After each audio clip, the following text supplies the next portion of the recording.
ওকে, যেটা হচ্ছে যে গ্রাফিক্যাল অ্যাপ্রোচের অনেকগুলো কেস থাকতে পারে।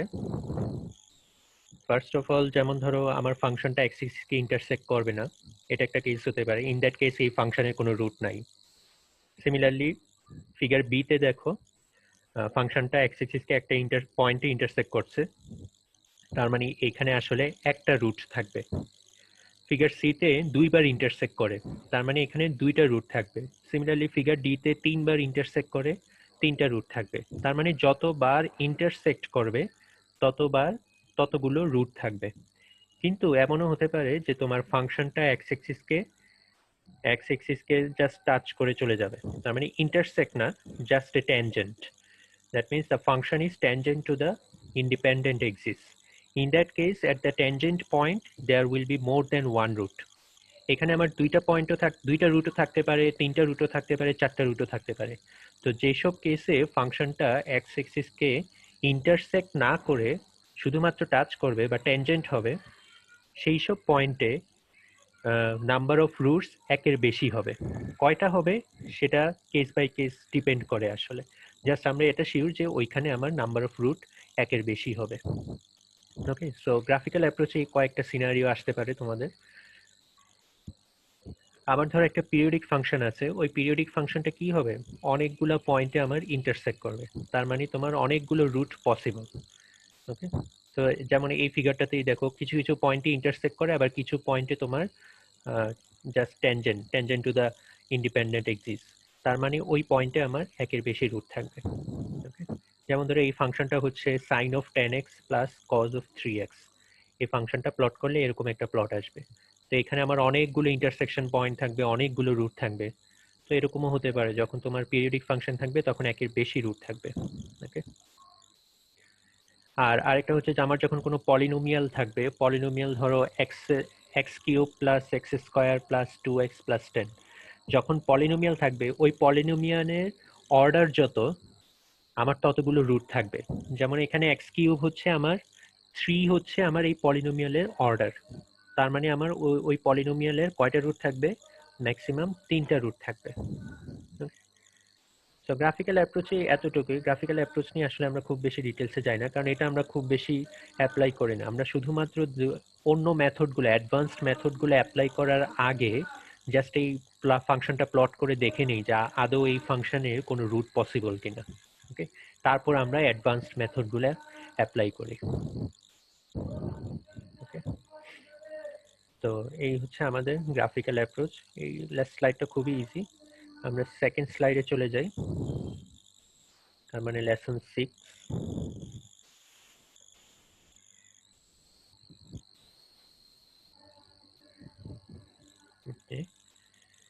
লেসন 6 হচ্ছে আমার আমরা যে ফার্স্ট মেথডটা দেখবো সেটা হচ্ছে বাইসেকশন মেথড। ওকে, তো বাইসেকশন মেথডটা যেভাবে কাজ করে, আমরা আগের মতো একটা ফাংশন ধরে এখানে প্লট করে রাখলাম। আমরা ইনিশিয়াল একটা বাউন্ডারি নিয়ে কাজ শুরু করি। যেমন এই ব্ল্যাক ডটটা হচ্ছে আমার, এই ইন্টারসেকশন পয়েন্টটা হচ্ছে আমার একটা রুট। তো আমরা যেটা করি, এমন একটা ইন্টারভাল নেই যাতে আমরা শিওর থাকি যে ওই ইন্টারভালের মধ্যে আমরা একটা রুট খুঁজে পাবো। তো তোমার বাইসেকশন মেথডে ফার্স্ট কাজ হচ্ছে একটা বাউন্ডারি সিলেক্ট করা আর একটা ইন্টারভাল সিলেক্ট করা। এমনভাবে ইন্টারভালটা সিলেক্ট করতে হবে যেন ওই ইন্টারভালের ভিতরে একটা রুট থাকে। ওকে, সো এরকম ধরো আমরা এক্স লোয়ার আর এক্স আপার এরকম দুইটা পয়েন্ট আমরা সিলেক্ট করলাম, এবং আমরা শিওর যে এই এক্স লোয়ার আর এক্স আপারের মধ্যে একটা রুট আছে। ওকে, তো বাইসেকশন মেথডটা কিভাবে কাজ করে, আমরা প্রথমে এক্স লোয়ার আর এক্স আপার সিলেক্ট করি, তারপর ওই দুইটার মিন নেই, মিন বা অ্যাভারেজ নেই। আমরা ধরে নিই যে এই যে অ্যাভারেজ পয়েন্টটা এক্স আর, সেটাই হচ্ছে আমার নতুন একটা রুট। ওকে, এখন যদি দেখা যায়, এখন আমরা কিভাবে বুঝবো যে আমার এই এক্স লোয়ার আর এক্স আপারের মধ্যে আদৌ কোনো রুট আছে কিনা। যেটা হবে, দেখো যখন আমার একটা রুট বা ইন্টারসেকশন পয়েন্ট আমার ক্রস করে, ফাংশন যখন এই ইন্টারসেকশন পয়েন্টটা ক্রস করে তখন ফাংশনের ভ্যালু কিন্তু চেঞ্জ হয়ে যায়। তার মানে এই রুটের আগে ফাংশনের ভ্যালু ছিল পজিটিভ, আর রুটের পরে ফাংশনের ভ্যালু হচ্ছে নেগেটিভ। তার মানে এই রুটের দুই পাশে যদি আমি দুইটা পয়েন্ট নিই, ওই দুই পয়েন্টে ফাংশনের ভ্যালু কিন্তু একটা আরেকটার অপোজিট হবে। তো অপোজিট হলে যেটা হবে, আমরা যদি ওই দুইটা ফাংশনের ভ্যালু গুণ করে দিই, মাল্টিপ্লাই করি, মাল্টিপ্লাই করলে একটা পজিটিভ একটা নেগেটিভ, তাহলে কি আসবে result? Negative value, less than 0। তো এই কন্ডিশনটাই আমরা সবসময় চেক করি যে আমার এক্স লোয়ার আর এক্স আপার, তার মানে যে বাউন্ডারি দুইটা পয়েন্ট, ওই বাউন্ডারি দুইটা পয়েন্টে ফাংশনের ভ্যালু মাল্টিপ্লাই করার পরে সেটার ভ্যালু নেগেটিভ আসলো কিনা। যদি নেগেটিভ আসে তার মানে আমরা মোটামুটি শিওর যে ওই পয়েন্টে, ওই দুইটা পয়েন্টের মাঝখানে কোথাও না কোথাও একটা রুট আমরা খুঁজে পাবো। ওকে, সো এতটুকু আমরা আগে ফার্স্টে শিওর হয়ে নিই। শিওর হওয়ার পরে আমরা কি করি, প্রথমে এক্স লোয়ার আর এক্স আপার এই দুইটার অ্যাভারেজ নেই। এই অ্যাভারেজ পয়েন্টটাই হচ্ছে আমার একটা এস্টিমেটেড রুট। ওকে, এটা এক্সাক্ট রুট নয়, এটা এস্টিমেটেড রুট এক্স আর। ওকে, এবার আমরা চেক করি এই এক্স আর পয়েন্টটা আমার ওই এক্স আর পয়েন্ট আর বাকি যে অরিজিনাল দুইটা বাউন্ডারি ছিল ওই দুইটা বাউন্ডারির মধ্যে কোনগুলো একটা আরেকটার অপোজিট সাইডে অবস্থিত, আমরা সেটা বের করি। যেমন ধরো প্রথমে আমরা এফ অফ এক্স আর এফ অফ এক্সেল, তার মানে লোয়ার বাউন্ডারি আর আমাদের এস্টিমেটেড রুট, এই দুইটা পয়েন্টে ফাংশনের ভ্যালু মাল্টিপ্লাই করে দেখি যে এটা লেস দেন 0 কি। লেস দেন 0 তার মানে কি, যে এক্স আর এক্সেল এই দুইটা একটা আরেকটার অপোজিটে আছে। ওকে, যদি এরকম হয় তখন আমরা যেটা করি, তার মানে কি এক্স লোয়ার হচ্ছে বাম পাশে আর এক্স রাইট হচ্ছে ডান পাশে। কিন্তু আমরা এতটুকু শিওর যে এক্স রাইটটা কিন্তু, এক্স আর কিন্তু আমার এক্স আপারের চেয়ে ছোট। ওকে, তখন আমরা কি করি, আপার বাউন্ডারিটাকে কমিয়ে এক্স আরে নিয়ে আসি। সেটাই করেছি, দেখো F of x l less than 0 হলে আমরা এক্স আপারকে এক্স আর ধরি। তার মানে আমরা আপার যে বাউন্ডারিটা সেটাকে একটু কমিয়ে আনলাম, কমিয়ে কোথায় রাখলাম, আমাদের এক্স আর পয়েন্টে। কিন্তু যদি এই কন্ডিশন ফুলফিল না করে তখন আমরা চেক করব যে এফ অফ এক্সেল আর এফ অফ এক্স আর এই দুইটা মাল্টিপ্লাই করলে কি গ্রেটার দেন 0 হয় কি।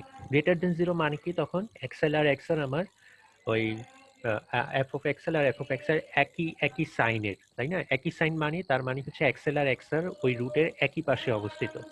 এটা যদি এরকম হয় তখন আমরা কি করব, লোয়ার বাউন্ডারিটাকে আমরা চেঞ্জ করে দেব, লোয়ার বাউন্ডারিটাকে একটু কমিয়ে দেব। কমিয়ে মানে হচ্ছে আমরা রুটের কাছে নিয়ে যাব।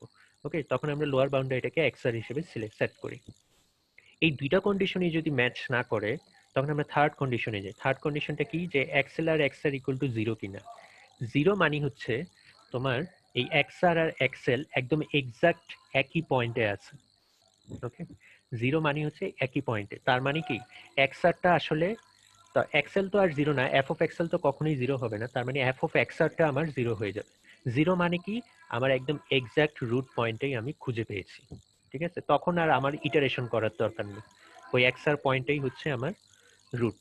কিন্তু যদি এই থার্ড কন্ডিশনটা ফুলফিল না করে তখন আমরা ওই ফার্স্ট অথবা সেকেন্ড কন্ডিশনে যে কোনো একটা সিলেক্ট করি, যে আমাদের এই কন্ডিশনের উপর ডিপেন্ড করে একটা কন্ডিশন, একটা নতুন ভ্যালু আমরা সিলেক্ট করি বা বাউন্ডারি সিলেক্ট করি, তারপর আবার স্টেপ 2-তে যাই।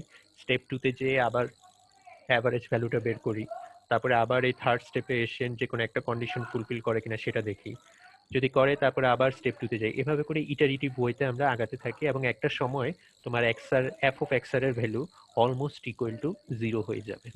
ওকে, তখন আমরা ওই এক্সআর পয়েন্টটাকে রুট ধরে নিই। তো এটাই হচ্ছে বাইসেকশন পয়েন্ট। তার মানে কি, আমরা যে বাউন্ডারি ছিল ইন্টারভাল, ইনিশিয়াল ইন্টারভাল, সেটাকে বাইসেক্ট মানে হচ্ছে হাফ করতে করতে করতে করতে একদম কনভার্জ করি একটা রুটের মধ্যে, সেই জন্য এটার নাম হচ্ছে বাইসেকশন মেথড। ওকে, টার্মিনেশন ক্রাইটেরিয়াটা কি, টার্মিনেশন ক্রাইটেরিয়া ওই যে আমরা দেখব প্রত্যেকটা ইটারেশনে, পরপর দুইটা ইটারেশনে যে আমরা দুইটা আলাদা আলাদা এস্টিমেটেড রুট পাবো, তার মানে এক্স আর নিউ আর এক্স আর ওল্ড, এই দুইটা এস্টিমেটেড রুটের ডিফারেন্সটা বের করব। একটা সময় আসবে ইটারেটিভ বইতে আগাতে থাকলে কোন একটা ইটারেশনে ওই যে ডিফারেন্সটা, সেই ডিফারেন্সটা একদম ছোট হয়ে আসবে। তো সেটাকে আমরা চেক করি একটা এই কন্ডিশনের মাধ্যমে, যেটাকে বলা হয় পার্সেন্ট অ্যাপ্রক্সিমেট রিলেটিভ এরর। এই কন্ডিশন, এই ফর্মুলাটা অলরেডি তোমরা জানো, লেসন 2-তে আমরা চলে পড়ে আসছি। তো এই পার্সেন্ট অ্যাপ্রক্সিমেট রিলেটিভ এরর, তো এই কন্ডিশন, এই এররটা যখন একটা প্রি ডিফাইন্ড লিমিটের চেয়ে কম হবে। প্রি ডিফাইন্ড কি, আমরা একটা আগের চেয়ে টলারেন্স লিমিট বলে দিই যে ইপসাইলন এস, যে আমার পরপর দুইটা রুটের ডিফারেন্স যদি 10% বা 100% বা 0.01% কম হয় তখন তোমরা ইটারেশনটা স্টপ করে দাও। ওকে, তো এরকম ভাবে আমরা আগে ইপসাইলন এটা বের করি, প্রত্যেকটা ইটারেশনে ইপসাইলন এ বের করি, তারপর প্রত্যেকটা ইটারেশনে ইপসাইলন এ কে ইপসাইলন এস এর সাথে কম্পেয়ার করে দেখি যে আমাদের সেই ইপসাইলন এস এর চেয়ে কম আসলো কিনা এররটা। যদি কম আসে তারপরে আমরা ইটারেশনটা স্টপ করে দিই। ওকে, তো এটাই হচ্ছে আমার বাইসেকশন মেথড।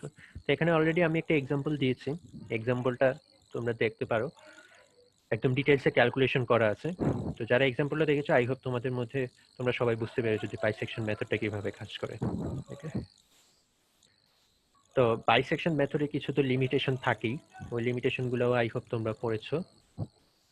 বাইসেকশন মেথডে মনে রাখতে হবে আমরা শুধুমাত্র একটা রুট খুঁজে পাবো।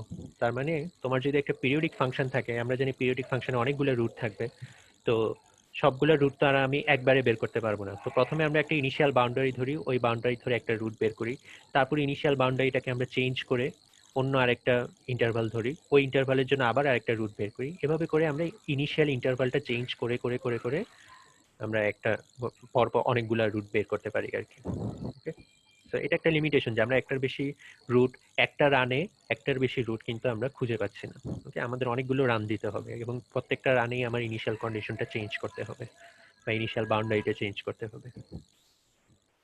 তো দেখা যায় যে অনেক সময় যে আমরা এক্স লোয়ার আর এক্স আপার এই দুইটা যদি আমরা একটু চেঞ্জও করি, চেঞ্জ করলেও আমরা আসলে ওই আগের রুটটাই খুঁজে পাই। কেন এরকম হয়? এরকমটা তখনই হয় যখন আমার যে অনেকগুলো মাল্টিপল রুট থাকে, ওই মাল্টিপল রুট ডিফারেন্ট অনেক দূরে দূরে আছে। যদি এরকম হয় যে প্রত্যেকটা রুটের মধ্যে ডিস্টেন্স অনেক বেশি, তখন এরকমটা হতে পারে যে আমার এক্সেল আর এক্সইউ চেঞ্জ করার পরেও আমরা আগের রুটটাই খুঁজে পেলাম। ওকে, তারপরে আরো হচ্ছে যে আমরা এক্সেল আর এক্সইউ এমনভাবে সিলেক্ট করতে হবে আগে থেকে যাতে আমরা শিওর থাকি যে ওই ইন্টারভালের মধ্যে একটা না একটা রুট আমরা খুঁজে পাবো। ওকে,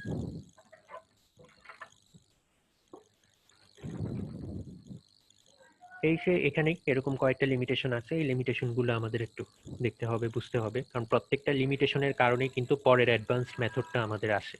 যে আমি পরের অ্যাডভান্স মেথডটা কেন ইউজ করব, যাতে আগের মেথডটা আমার আগের মেথডে যেসব লিমিটেশন আছে সেগুলো যাতে যেন আমি কভার করতে পারি। তো এটা হচ্ছে তোমাদের বাইসেকশন মেথড। তো এই বাইসেকশন মেথড তো পড়ে আসার কথা, তোমাদের কারো কি কোনো কোশ্চেন আছে?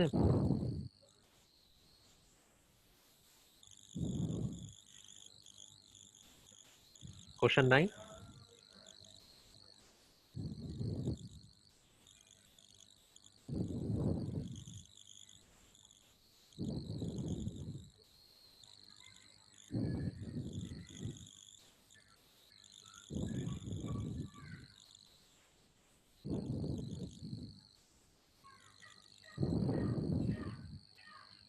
ওকে, তারপরের লেসনটা হচ্ছে আমাদের ফলস পজিশন মেথড। এটাও বাইসেকশন মেথডের মতোই কাজ করে, এটাও একটা ব্র্যাকেটিং মেথড বা ক্লোজড মেথড।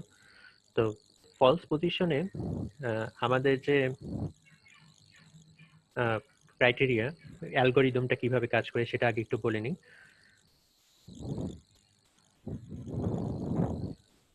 যেটা বাইসেকশন মেথড ছিল, ওই বাইসেকশন মেথডে আমরা কি করতাম, আমাদের যে রুটের দুই পাশে যে দুইটা পয়েন্ট ছিল, তার মানে ইনিশিয়াল বাউন্ডারি পয়েন্ট, ওই বাউন্ডারি দুইটা পয়েন্টকে আমরা বাউন্ডারি দুইটা পয়েন্টের অ্যাভারেজ ভ্যালুটাকে একটা এস্টিমেটেড রুট ধরতাম। ওকে, ফলস পজিশনে সেটা না করে আমরা যেটা করি, যে বাউন্ডারি পয়েন্ট দুটো আছে ওই বাউন্ডারি পয়েন্ট দুটোতে ফাংশনের ভ্যালু দুইটাকে বের করি। ফাংশনের ভ্যালু বের করার পরে ওই দুইটা ফাংশনকে একটা স্ট্রেট লাইন দিয়ে, ফাংশনের ভ্যালুকে একটা স্ট্রেট লাইন দিয়ে অ্যাড করে দিই। ওকে, তার মানে এই যে এই দুইটা পয়েন্ট, এই ব্ল্যাক ডট আর এই black dot, that means F of XL আর এফ অফ এক্সইউ, এই দুইটা ফাংশনের পয়েন্টকে আমরা একটা স্ট্রেট লাইন দিয়ে অ্যাড করি। ওই স্ট্রেট লাইনটা আমাদের এক্স এক্সিসকে যে পয়েন্টে ইন্টারসেক্ট করে সেটাকেই আমরা একটা এস্টিমেটেড রুট ধরি। ওকে, তো বাইসেকশন মেথডের সাথে এখানেই পার্থক্য, বাইসেকশন মেথডে আমরা অ্যাভারেজ নেই, আর ফলস পজিশন মেথডে আমরা ওই দুইটা ফাংশনকে অ্যাড করে যে স্ট্রেট লাইনটা দিয়ে অ্যাড করি, ওই স্ট্রেট লাইনটা যে পয়েন্টে ইন্টারসেক্ট করে সেটাকে একটা এস্টিমেটেড রুট ধরি। ওকে, তো এখানে অবশ্যই কিছু অ্যাডভান্টেজ আছে, কারণ এখানে তোমার এই ফাংশনের পয়েন্ট দুটা তুমি যদি নাও তাহলে এই ফাংশন যে আমরা এস্টিমেটেড রুটটা পাবো সেটা অনেক বেশি দ্রুত তোমার অরিজিনাল রুটে কনভার্জ করবে। তার মানে it's a fast approach. Okay, false position is actually faster than the bisection method. আবার কিছু কিছু কেসে এমনও হতে পারে যে ফলস পজিশন মেথড আমার বাইসেকশনের চেয়ে স্লো মেথড কাজ করে, স্লোয়ার। ওকে, তো false position method in general bisection মেথডের চেয়ে ফাস্টার, বাট কিছু কিছু প্রবলেমে, স্পেসিফিক প্রবলেমে false position method can be slower. Okay, তো আমি আগে প্রথম ক্লাসেই যেটা বলেছিলাম যে আমার কোনো একটা নিউমেরিক্যাল মেথডের পারফরমেন্স কিন্তু সবসময় এক থাকে না। It becomes application dependent. তার মানে তুমি যে প্রবলেমের নিয়ে কাজ করছো ওই প্রবলেমের জন্য দেখা যাবে একটা মেথড কাজ করে, ভালো কাজ করে, আবার অন্য আরেকটা প্রবলেমের জন্য অন্য আরেকটা মেথড ভালো কাজ করে। তো এটাকে তোমার ট্রায়াল এন্ড এরর করে বিভিন্ন মেথড অ্যাপ্লাই করে দেখতে হবে কোন মেথডটা তোমার প্রবলেমের জন্য সুইটেবল। ওকে, তো এখানে আমাদের ফলস পজিশন মেথড যেটা বললাম, আমাদের এই এক্সআর পয়েন্টটা হচ্ছে এস্টিমেটেড রুট। তো তারপরে যখন একটা ইটারেশন শেষ হয়ে যাবে, একটা ইটারেশনের পরে আমরা এই এক্সআর পয়েন্টটা পাবো। তারপরের ইটারেশনের জন্য এই এক্সআর পয়েন্ট আর এক্সইউ পয়েন্ট এই দুইটা হবে আমার ইনিশিয়াল বাউন্ডারি। তারপরে আবার ওই এক্সআর পয়েন্টে একটা ফাংশনের ভ্যালু বের করব, তারপরে এক্সইউ পয়েন্টে ফাংশনের ভ্যালু বের করব, ওই দুইটা ফাংশনের ভ্যালুকে অ্যাড করব, অ্যাড করার পরে যে পয়েন্টে আমার ইন্টারসেক্ট করবে সেটা আমার নতুন আরেকটা এস্টিমেটেড রুট হবে। তো এরকম করতে করতে দেখো একসময় আমার এই এক্সআর পয়েন্টটা আমার একদম অরিজিনাল রুটে কনভার্জ করবে। ওকে, সেটাই হচ্ছে আমার ফলস পজিশন মেথড। তো ফলস পজিশন মেথডে আমার কি করতে হবে, আগে এই এক্সআর পয়েন্টটা বের করার জন্য একটা ফর্মুলা বের করতে হবে। ওই ফর্মুলাটা আমাদের ডেরাইভ করতে হবে। বাইসেকশন মেথডে এই ফর্মুলাটা অনেক ইজি ছিল, কারণ বাইসেকশন মেথডে আমরা এক্সআর পয়েন্টটা এক্সএল আর এক্সইউ মিন নিয়েছিলাম, মিন বা অ্যাভারেজ। কিন্তু এই জন্য ওই ফর্মুলাটা অনেক ইজি ছিল। কিন্তু ফলস পজিশন মেথডে এই এক্সআর পয়েন্টটাকে তোমার আগে বের করতে হবে। তার জন্য আমরা যেটা করতে পারি, দেখো এই এক্সআর পয়েন্টের দুই পাশে এক্সইউ আর এক্সএল, তারপর ফাংশনের দুইটা ভ্যালু, এই কয়েকটা পয়েন্ট নিয়ে আলাদা আলাদা দুইটা ট্রাইঅ্যাঙ্গেল ক্রিয়েট করা পসিবল। ওকে, এটা হচ্ছে আপার ট্রাইঅ্যাঙ্গেল আর এটা হচ্ছে লোয়ার ট্রাইঅ্যাঙ্গেল। তো দুইটা ট্রাইঅ্যাঙ্গেলের মধ্যে কমন কোনটা? কমন হচ্ছে এই স্ট্রেট লাইন, যেটা দুইটা ফাংশনের ভ্যালুকে যে স্ট্রেট লাইন দিয়ে আমি অ্যাড করলাম। ওকে, তার মানে এই স্ট্রেট লাইন কিন্তু একটাই এন্টিটি, তার মানে এই স্ট্রেট লাইনের স্লোপ কিন্তু একটাই। তার মানে আমি চাইলেই দুইটা আলাদা আলাদা ট্রাইঅ্যাঙ্গেল থেকে আলাদা আলাদা স্লোপ বের করতে পারি এবং ওই দুইটা স্লোপের ভ্যালু সেম হবে। ওকে, তাহলে আমরা কি করতে পারি, আগে আপার ট্রাইঅ্যাঙ্গেলটা ধরি। আপার ট্রাইঅ্যাঙ্গেলের এই যে আমার স্ট্রেট লাইনটা আছে, এই স্ট্রেট লাইনের স্লোপটা আগে বের করি। স্লোপ ইকুয়াল টু কি? Height divided by base. তার মানে F of x U divided by F of X U minus 0 divided by X U minus x R. সেই কাজটাই এখানে আমরা করেছি। দেখো পরের স্লাইডে যে আপার ট্রাইঅ্যাঙ্গেলে যে আমার স্লোপটা সেটা হচ্ছে F of X U minus 0 divided by X U minus x r. Similarly lower যে ট্রায়াঙ্গেলটা আছে ওইটার আমরা এই স্ট্রেট লাইনটার স্লোপ বের করতে পারি। সেই স্লোপটা কি হবে? হাইটের ক্ষেত্রে প্রথমে কোন পয়েন্টটা হবে? এই এক্সেল পয়েন্টে যে পয়েন্টটা আছে সেটার ফাংশনের ভ্যালু, আর এই পয়েন্টে ফাংশনের ভ্যালু, তার মানে 0 মাইনাস এফ অফ এক্সেল, সেটাই আমরা করেছি। আর ডিভাইডেড বাই বেস কোনটা হবে? এই এই পয়েন্টটা, এতটুকু পোর্শন, তার মানে এক্সআর মাইনাস এক্সএল, সেটাই আমরা এখানে করেছি। এখন দুইটা আলাদা আলাদা ট্রায়াঙ্গেল থেকে আলাদা আলাদা স্লোপ পেলাম। যেহেতু এই দুইটা স্লোপ একই স্ট্রেট লাইনের, তার মানে এই দুইটা স্লোপ সমান হবে। ওকে, তো ইকুয়াল করার পরে একটু অ্যালজেব্রাইকালি মডিফাই করলে তুমি এই ফাংশনটা খুঁজে পাবা, এক্সআর ইকুয়াল টু এই পুরো ইকুয়েশন 1। এটাই হচ্ছে আমার ফলস পজিশন মেথডের ফর্মুলা। আবার এই ফর্মুলাটাকে আরেকটু মডিফাই করলে তুমি সেকেন্ড আরেকটা ফর্মুলা পাবা। দুইটা ফর্মুলা সিমিলার, একই ফর্মুলা, তোমরা চাইলে যে কোনো একটা ইউজ করতে পারো। বাট কম্পিউটেশনাল ইমপ্লিমেন্টেশনের জন্য, তার মানে তুমি যখন ম্যাটল্যাবে কোড করবা, সেক্ষেত্রে আমার ফাংশন যে 2 নাম্বার ফাংশন, সেটা আমার অনেক বেশি ফিজিবল। কেন ফিজিবল? দেখো ইকুয়েশন 1-এ আমার কয়বার মাল্টিপ্লিকেশন করা লাগে? XU times F of XL minus XL times F of X, তার মানে আমার নিউমেরেটরে 2বার মাল্টিপ্লিকেশন করা লাগে। মাল্টিপ্লিকেশন টাস্কটা খুবই কস্টলি। তার মানে আমি যখন কম্পিউটারে একটা মাল্টিপ্লিকেশন টাস্ক কমপ্লিট করি, সেটা কিন্তু অনেক অনেক মেমোরি খরচ হয়, অনেক টাইম লাগে, টাইম কনজিউমিং। এডিশন বা সাবট্রাকশনের চেয়ে মাল্টিপ্লিকেশন বা ডিভিশনের কাজটা কিন্তু অনেক বেশি টাইম কনজিউমিং। ওকে, সেই জন্য এই ফাংশনটাকে যখন একটু মডিফাই করে ইকুয়েশন 2 এর মতো করে লিখলাম, দেখো তখন কিন্তু আমার মাল্টিপ্লিকেশনের সংখ্যা একটা। তার মানে উপরে নিউমেরেটরে দেখো F of x u times x l minus x, তার মানে মাল্টিপ্লিকেশন একবার করা লাগে। আর উপরে ইকুয়েশন 1-এ মাল্টিপ্লিকেশন 2বার করা লাগে। সেই জন্য ইকুয়েশন 2 কম্পিউটার ইমপ্লিমেন্টেশনের জন্য, ম্যাটল্যাব কোড বা অন্য কোডে ইমপ্লিমেন্টেশনের জন্য অনেক বেশি ফিজিবল। তাহলে তোমার ফাংশনটা ফাস্টার হবে। ওকে, তো এই জন্য তোমরা কম্পিউটারে যখন ইমপ্লিমেন্ট করবা ইকুয়েশন 2 ইউজ করার চেষ্টা করবা। আর যখন হ্যান্ড ক্যালকুলেশন করবা তখন যে কোনো একটা ইউজ করলেই হবে, নো প্রবলেম।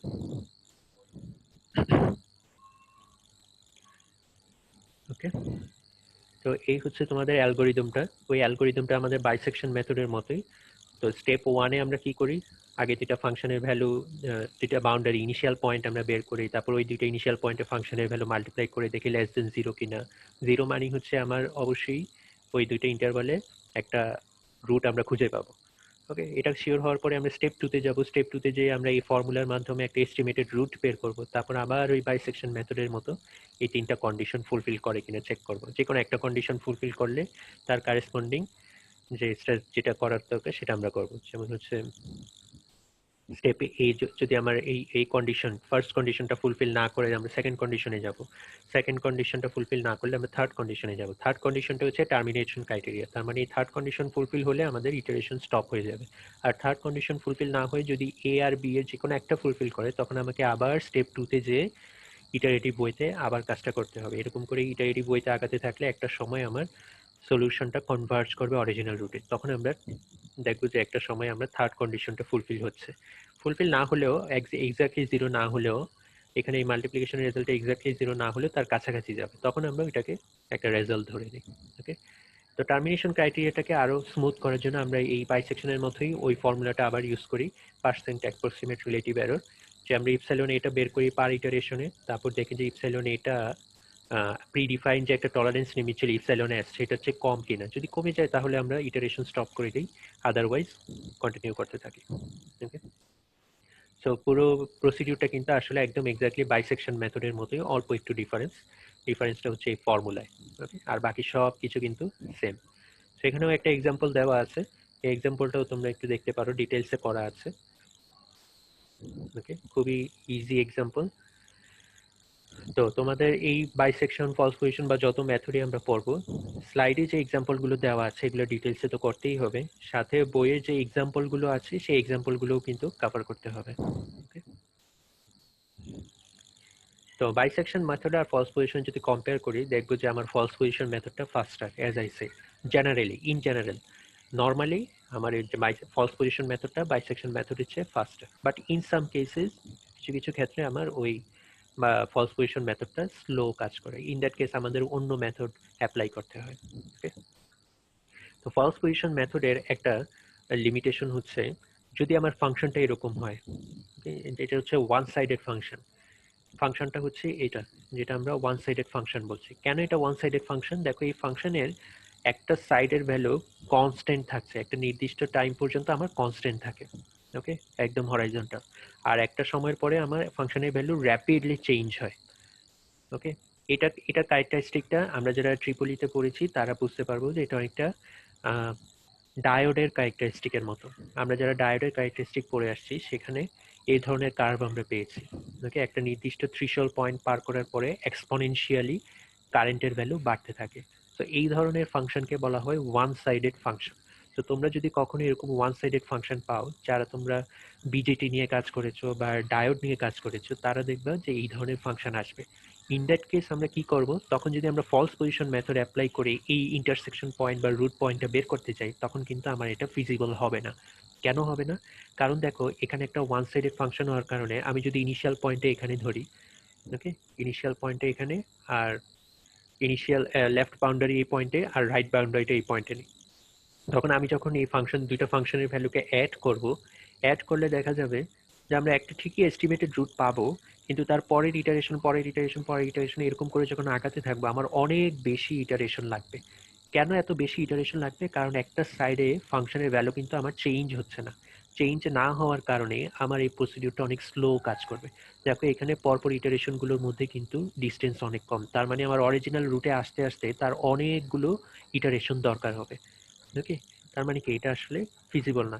এই জন্য আমরা ফলস পজিশন মেথডটাকে একটু মডিফাই করতে পারি যাতে করে আমার একই মেথড আরো ভালোভাবে কাজ করতে পারি। কিভাবে কাজ করবে এই কাজটা আসলে আমরা হ্যান্ড ক্যালকুলেশনের চেয়ে কম্পিউটারেই ভালোভাবে ইমপ্লিমেন্ট করতে পারি। আমরা যেটা করি, আমরা প্রথম কয়েকটি ইটারেশন দেখি যে ফাংশনের যে এস্টিমেটেড রুট, ওই এস্টিমেটেড রুটটা কেমন আসছে, সেই এস্টিমেটেড রুটটা কি আগের এস্টিমেটেড রুটের চেয়ে খুব বেশি দূরে নাকি অনেক কাছে। যদি অনেক কাছে হয়, যে পরপর অনেকগুলো ইটারেশনেও আমার এস্টিমেটেড রুট খুব একটা চেঞ্জ হয় নাই, তখন আমরা যেটা করি এই ফাংশনের ভ্যালুটাকে অর্ধেক বা হাফ করে দিই।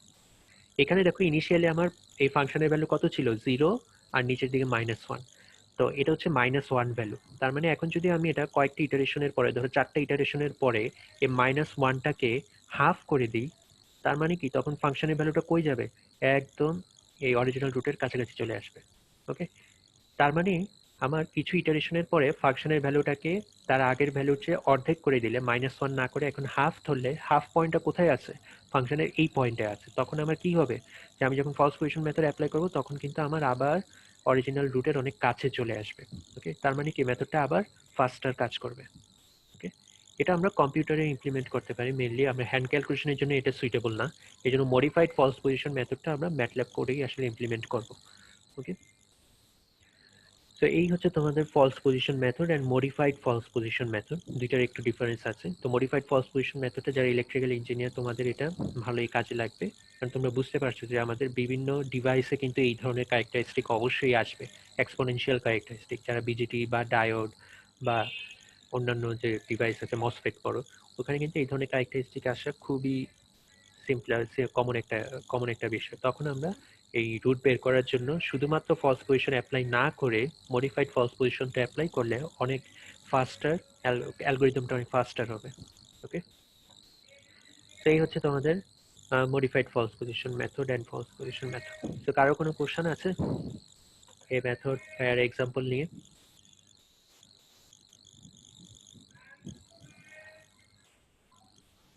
স্যার ওই মডিফাইড ফলস সাউন্ড স্যার, হুম, স্যার ওই মডিফাইড ফলস পজিশন মেথডে কি ইনিশিয়াল পয়েন্টগুলো আমি আমার নিজের মতো চেঞ্জ করতে পারবো, নাকি লাইক এটাই গ্রাফটাও যে আমরা ডায়োডের ন্যাচারাল ক্যারেক্টারিস্টিক্স থেকে গ্রাফটা এরকম আসছে? হ্যাঁ। তা ইনিশিয়াল পয়েন্টটা তো আমরা নর্মাল ওয়েতেই সিলেক্ট করব। আমরা ফলস পজিশন মেথড বা বাইসেকশন মেথডে আমাদের যে ইনিশিয়াল পয়েন্ট দুটো ছিল, এই যে এক্সএল আর এক্সইউ, মানে এক্স লোয়ার আর এক্স আপার, সেটা আমরা কিভাবে সিলেক্ট করি? যে আগে দেখি আমার ওই দুইটা পয়েন্টে ফাংশনের ভ্যালু মাল্টিপ্লাই করলে নেগেটিভ আসে কিনা। ঠিক আছে, মডিফাইড ফলস পজিশনেও কিন্তু সেরকমই।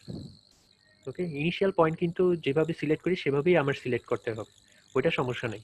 সমস্যাটা হবে কয়েকটি ইটারেশন পরে তুমি দেখবা যে তোমার এস্টিমেটেড যে রুট, অনেক পরপর ইটারেশনের যে এস্টিমেটেড রুট, সেগুলো খুব একটা চেঞ্জ হচ্ছে না। চেঞ্জ না হওয়া মানে হচ্ছে তুমি তখন বুঝতে পারবা যে তোমার ফাংশনটা আসলে একটা ওয়ান সাইডেড ফাংশন। তখন যেটা করবা, ওই ফাংশনের যে ভ্যালুটা, যেমন এই পয়েন্টে পরপর এই সবগুলো ইটারেশনে এই লোয়ার বাউন্ডারিতে ফাংশনের ভ্যালু কত, -1, -1 না ধরে তুমি দেখবা যে ওই ফাংশনের ভ্যালু কোথায় -1/2, মানে অর্ধেক করে দেবো। তোমার যদি -3 থাকতো তাহলে তুমি দেখতাম -1.5 কোথায়। এখন যেহেতু আমার এখানে -1 আছে, আমি এটা দেখবো -1/2 কোথায় আছে। -1/2টা কোথায় আছে? একদম অরিজিনাল রুটের একদম কাছাকাছি পয়েন্টে। ঠিক আছে, ওই -1/2 পয়েন্টটা, যে পয়েন্টে ফাংশনের ভ্যালু -1/2, ওই পয়েন্টটাকে তখন আমরা বাউন্ডারি ধরে কাজটা কন্টিনিউ করব। আর উপরে যে বাউন্ডারি আছে সেটা তো আগের মতোই থাকবে। ঠিক আছে। জি স্যার। ওকে, এটা গেল লেসন 7। লেসনগুলো একদম ছোটখাটো, তোমরা একটু ট্রাই করো পার উইকে 4টা লেসন কভার করার জন্য, না হলে কিন্তু পরে অনেক সমস্যা হবে। ওকে, লেসনগুলো 4টা কভার করা কোনো ব্যাপারই না, কারণ একটা মেথডের সাথে আরেকটা মেথডের রিলেশন আছে। তো একটা প্রথম লেসনটা কভার করলেই তোমরা দেখবে পরের লেসনগুলো একদম ইজি। তারপর লেসন 8-এ যাই আমরা। লেসন 8-এ দেখি কি আছে। লেসন 8টা হচ্ছে ইনক্রিমেন্টাল সার্চ। এটা কোনো নতুন মেথড না, আমরা যে আগে যে মেথডগুলো পড়ে আসলাম, বাইসেকশন মেথড আর ফলস পজিশন মেথড, এই দুইটা মেথডকে আরেকটু এফিশিয়েন্টলি কিভাবে অ্যাপ্লাই করা যায় বা ইউজ করা যায় সেটার জন্য আমরা ইনক্রিমেন্টাল সার্চ প্রসিডিউরটা ইউজ করতে পারি। আমরা প্রথমেই বলেছি যে আমাদের একটা ইনিশিয়াল বাউন্ডারি সিলেক্ট করতে হবে, both for false position method and bisection method, এবং মডিফাইড ফলস পজিশন মেথডও কিন্তু আমার একটা ইনিশিয়াল বাউন্ডারি সিলেক্ট করা লাগে। কিন্তু আমি যদি কোনো জেনারেল রুল ফলো না করি, দেখা যাবে যে আমার ইনিশিয়াল বাউন্ডারিটা আমার বারবার চেঞ্জ করতে হচ্ছে, আমি এমন কোনো বাউন্ডারি খুঁজে পাচ্ছি না। এটা তো ট্রায়াল অ্যান্ড এরর অ্যাপ্রোচ, তাই না? তো এই জন্য দেখা যাবে যে আমার ট্রায়াল অ্যান্ড এরর অ্যাপ্রোচ করে বারবার করতে গেলে আমার অনেক টাইম লাগবে। তার চেয়ে ভালো আমি যদি এমন একটা অটোমেটিক মেথড বা কমপ্লিট একটা অ্যালগোরিদম খুঁজে পাই যেটা দিয়ে আমি ওই ইনিশিয়াল বাউন্ডারিটা সিলেক্ট করতে পারবো, তাহলে মেথডটা অনেক বেশি সিম্পলার হবে, অনেক বেশি এফিশিয়েন্ট হবে, তাই না? তখন আমার হিউম্যান ইন্টারভেনশনের দরকার হবে না, পুরো মেথডটাই আসলে একটা কমপ্লিট অটোমেটিক বা একটা কমপ্লিট অ্যালগোরিদম হয়ে যাবে। তো আমার ওই ইনিশিয়াল বাউন্ডারিটা সিলেক্ট করার জন্যই আসলে এই ইনক্রিমেন্টাল সার্চ প্রসিডিউরটা ইউজ করা হয়। ওকে, মেথডটা কিভাবে কাজ করে যদি দেখাই। আচ্ছা, তার আগে আমি আমার স্লাইডটা ওপেন করে নিই।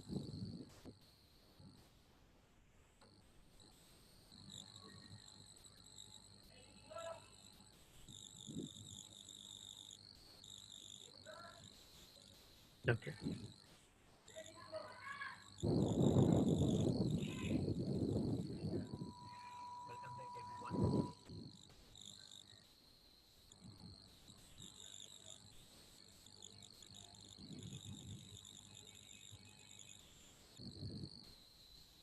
ওকে, তোমরা কি দেখতে পাচ্ছ স্লাইডটা?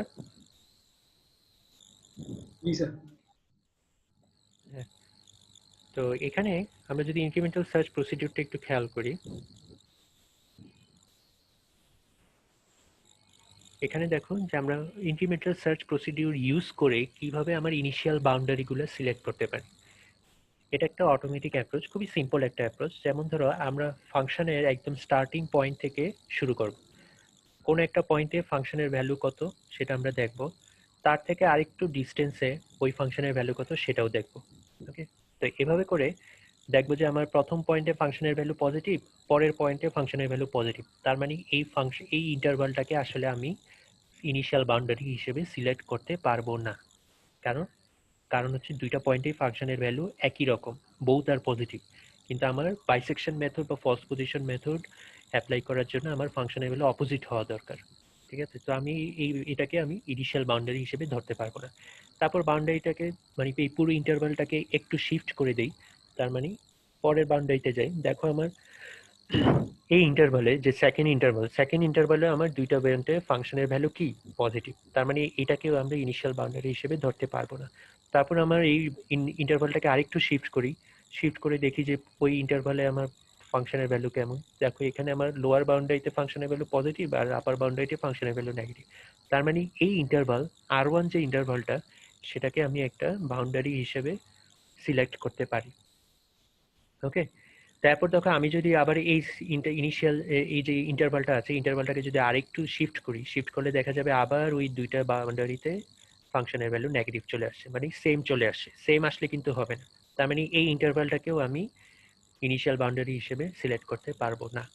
তারপরে আরেকটু শিফট করো, দেখো দুইটা নেগেটিভ, এটাকেও করা যাবে না। তারপরে আরেকটু শিফট করলে দেখা যাবে এই R2 বাউন্ডারিটা খুঁজে পাবো, কারণ এই R2 বাউন্ডারির এক বাউন্ডারিতে পজিটিভ আরেকটাতে নেগেটিভ, R2 ইন্টারভাল। R2 ইন্টারভালটাও কিন্তু একটা একটা পসিবল ইনিশিয়াল ইন্টারভাল হিসেবে আমরা ধরতে পারি। তারপরে আরেকটু শিফট করো, দুইটা পজিটিভ, সেটাও আমার ইনিশিয়াল বাউন্ডারি হিসেবে ধরা যাবে না। তারপরে আরেকটু শিফট করো, R3 ইন্টারভাল খুঁজে পাবো, ওই R3 ইন্টারভালও একটা পসিবল বাউন্ডারি হতে পারে।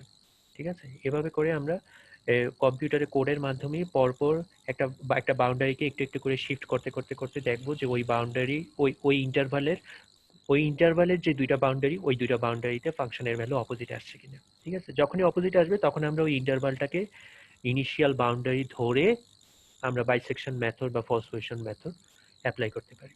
ওকে, এটা খুবই একটা simple approach, simple and automatic approach, যার কারণে এটা কম্পিউটার কোডে খুবই সিম্পল ওয়েতে তুমি ইমপ্লিমেন্ট করতে পারো।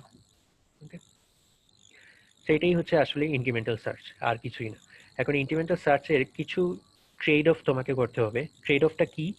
তোমার যে বাউন্ডারিটাকে যে ইন্টারভালটাকে যে তুমি একটু একটু করে শিফট করছো, ওই শিফটের পরিমাণটা যদি অনেক কম হয়, তুমি একদম খুবই একদম স্মল নাম্বার অফ স্টেপ করে করে তুমি আগাচ্ছ, তো এরকম যদি হয়, স্টেপ সাইজ যদি কম হয়, স্টেপ সাইজ কম হলে তোমার এই বাউন্ডারি খুঁজে পেতে কিন্তু আবার অনেক বেশি টাইম লাগবে।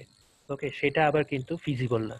আবার যদি স্টেপ সাইজ অনেক বেশি হয়, যেমন ধরো এটা হচ্ছে তোমার ইনিশিয়াল পজিশন, এটাকে তুমি একদম শিফট করে ওখানে নিয়ে গেলা, একদম লাস্টে নিয়ে গেলা, তাহলে কি হবে, তুমি মাঝে যে তিনটা পসিবল বাউন্ডারি খুঁজে পাওয়ার কথা সেটা কিন্তু তুমি আবার খুঁজে পাবা না। তার মানে তোমার বাউন্ডারির উইথ কত, ইন্টারভালের উইথ কত, এবং ওই ইন্টারভাল তুমি কত স্টেপে আগাচ্ছ, এই দুইটা প্যারামিটারই কিন্তু খুব বেশি ইম্পর্টেন্ট। ওকে, তা আমরা যেটা করি, আমরা খুব বেশি বড় বড় ইন্টারভালও নেই না, আবার ইন্টারভালের যে স্টেপ সেটাকেও আমরা একটা সার্টেন বাউন্ডারির মধ্যে রাখার চেষ্টা করি, যাতে করে ওই স্টেপ সাইজটা যেন অনেক বেশি না হয় আবার অনেক কমও না হয়। ওকে, তো এরকম একটা ট্রেড অফ আমাদের করতে হয় আর কি। সো ইনক্রিমেন্টাল সার্চ প্রসিডিউরটা ইনিশিয়ালি হয়তো আমার একটু ট্রায়াল এন্ড এরর করে ঠিক করতে হবে। যখন দেখবো যে আমি অনেক সময় পরেও আমার এই পসিবল ইন্টারভালটা খুঁজে পাচ্ছি না, তখন আমাকে কি করতে হবে, স্টেপ সাইজটাকে একটু বাড়িয়ে দিতে হবে বা একটু কমিয়ে দেবো, একটু টুইক করে আমাকে দেখতে হবে কোন স্টেপ সাইজের জন্য আমার এই প্রসিডিউরটা ভালো কাজ করে। ওকে, সেটাই হচ্ছে তোমাদের ইনক্রিমেন্টাল সার্চ। ইনক্রিমেন্টাল সার্চে আরো কিছু প্রবলেম আছে। তো এখন যেমন ধরো তোমার যদি দুইটা রুট খুবই কাছাকাছি থাকে, যেমন এখানে দেখো অনেকগুলো রুট, 4টা রুট আমার কাছাকাছি আছে। তো আমি যদি এমন একটা স্টেপ সাইজ সিলেক্ট করি যেটা এই x3 মাইনাস x2 এর চেয়ে বড়, তখন কি হবে, আমার এই 4টা পয়েন্টই আমি মিস করে যাব। ওকে, ইনক্রিমেন্টাল সার্চ দিয়ে আমি খুঁজে পাবো না। সেই জন্য আমাকে এমন একটা ইন্টারভালের উইথ সিলেক্ট করতে হবে বা ইন্টারভালের স্টেপ সিলেক্ট করতে হবে যাতে করে আমার এই মাঝেও যেন ইন্টারভালগুলো পড়ে। ওকে, এই হচ্ছে তোমাদের ইনক্রিমেন্টাল সার্চ। এটাও খুবই স্মল একটা লেসন, দেখতে পারো। সো তোমাদের কারো কোনো কোশ্চেন আছে?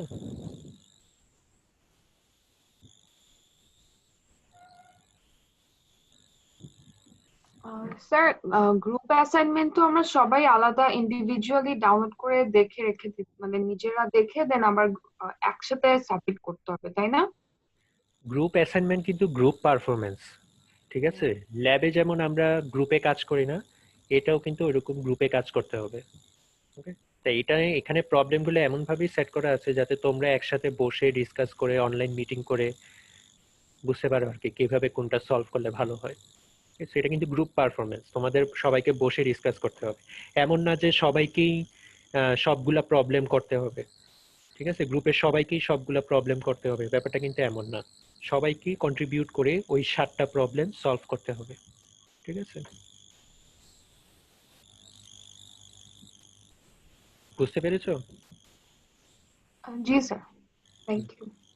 সো তোমরা তোমাদের গ্রুপের 12টা গ্রুপ হওয়ার কথা, 12টা গ্রুপের 12টা অ্যাসাইনমেন্ট আমি আপলোড করে দিয়েছি বাক্সে। তো তোমরা যে যে গ্রুপে গ্রুপ করবা, গ্রুপ নাম্বারটা অনুযায়ী সেরকম করে বাক্স থেকে ওই অ্যাসাইনমেন্টের কপিটা ডাউনলোড করবে, ডাউনলোড করে তারপর কাজ শুরু করে দাও। ডেডলাইন হচ্ছে ডিসেম্বরের 20 এবং 21। তো তোমাদের কিন্তু প্রেজেন্ট করতে হবে তোমরা যে কাজগুলো করলা, অ্যাসাইনমেন্টটা করলা, এই অ্যাসাইনমেন্টটা কিভাবে সলভ করেছো, কিভাবে তোমরা অ্যানালাইজ করেছো, কোড লিখে কিভাবে সলভ করলা, সেগুলো কিন্তু সবগুলো প্রেজেন্ট করতে হবে তোমাদের লাইভ মিটিংয়ে, ঠিক আছে? সো এটা গ্রুপ প্রেজেন্টেশন হবে। সো আলটিমেটলি এটা একটা গ্রুপ টাস্ক। সো তোমাদের সবাইকে মিলেই এটা করতে হবে এবং এটাকে প্রেজেন্ট করতে হবে, ঠিক আছে? তো এটার গ্রুপে অ্যাসাইনমেন্টের পার্সেন্টেজ হয়তো আমি আরেকটু বাড়িয়ে দেবো, 15% না রেখে 20% করে দেবো, ঠিক আছে? তো এটার উপর তোমাদের একটু ভালোই এফোর্ট দেওয়া লাগবে। কিন্তু তোমরা ট্রাই করো অ্যাসাইনমেন্টগুলো একটু ভালোভাবে সলভ করার। আর একটা হচ্ছে রিপোর্টের উপরও কিভাবে আমি মার্কস দেবো সেটারও কিন্তু একটা রুব্রিক্স আমি আপলোড করে দিয়েছি, যে তোমাদের ইন্ডিভিজুয়াল পারফরমেন্সের উপর মার্কস থাকবে, তোমাদের অ্যানালাইসিস স্কিলের উপর পারফরমেন্সের উপর মার্কস থাকবে, কোডিং স্কিলের উপর মার্কস থাকবে, প্রেজেন্টেশন, রিপোর্ট সবগুলো মিলেই কিন্তু একটা ওভারঅল মার্কস দেওয়া হবে, ঠিক আছে? তো তোমাদের সবগুলো সেকশনে একটু ভালো করার চেষ্টা করতে হবে। তো অ্যাসাইনমেন্ট একটু ভালো করে করো, এটার উপর একটা সিগনিফিকেন্ট পোর্শন কিন্তু থাকবে গ্রেডের। ডেডলাইন কিন্তু অনেক দেরিতে, ডিসেম্বরের 20 তারিখ আর 21 তারিখ, ওই দিনই, ওইটাই হচ্ছে তোমাদের সাবমিশনের লাস্ট ডেট এবং ওই 2 দিনই আমরা প্রেজেন্টেশন নিব। তো এর আগেই তোমরা সলভ করে ফেলো, ওকে? আর অ্যাসাইনমেন্টগুলো সলভ করার জন্য তোমরা বইটা রেফারেন্স হিসেবে ইউজ করতে পারো, বইয়ের এক্সাম্পলগুলো ভালোই কাজ করবে তোমাদের জন্য, এই আর কি। আর কুইজগুলো আমি সবগুলো আপলোড করে দিয়েছি। কুইজ টোটাল 6টা, 6টার মধ্যে প্রথম 3টা কুইজ 1, 2, 3, এই 3টা তোমাদের মিড টার্মের আগেই কমপ্লিট করতে হবে, আর বাকি 3টা মিড টার্মের পরে। ওকে, সো তোমরা কারেসপন্ডিং লেসনগুলো কভার করে কুইজগুলো অ্যাটেন্ড করা শুরু করে দাও। আর তোমাদের যে ল্যাবের রুটিনটা ছিল আমাদের স্যাটারডে 10টার সময়, সকাল 10টা। তো আমরা ওইটাকে একটু চেঞ্জ করে সকাল 10টা না রেখে সকাল 9টায় আমরা করেছি। তো আই হোপ তোমরা সবাই মেসেজ পেয়েছো, ঠিক আছে? তো তোমরা একটু কাইন্ডলি মনে করে সকাল 10টা না, সকাল 9টায় কিন্তু অ্যাটেন্ড করতে হবে, এটা একটু মনে রেখো, এই আর কি। আর কারো কোনো কোশ্চেন? স্যার, আমরা যখন বাক্সে সাবমিট করবো অ্যাসাইনমেন্টটা, আমরা কি গ্রুপের 6 জনই সাবমিট করবো নাকি যে কোনো একজন বিহাফ অফ 6 পিপল করবে sir?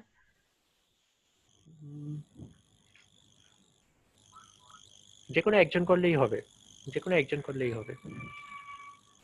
Okay, okay sir, thank you.